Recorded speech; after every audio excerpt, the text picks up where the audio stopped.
masoya na maimun da babu wasa.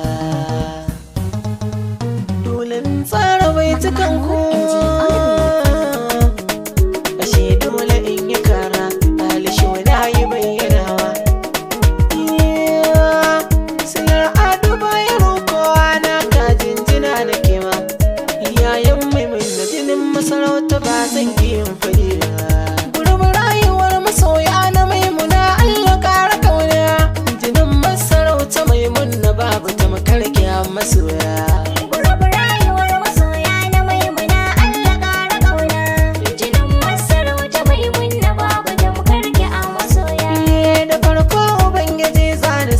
Komai al'amurana buwayi da kai nake kara dogaro masanin shirina. Gurbin rayuwar masoya yau nake yi wa tamburana, na maimun na lokaci yayi in fada ko ana guduna.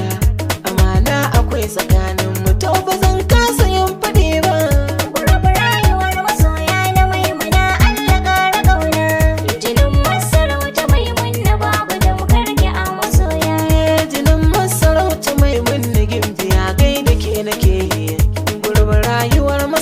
Cikinsa kowa yabo yake, kina nuna kyautatawa halin ki alfahari muke.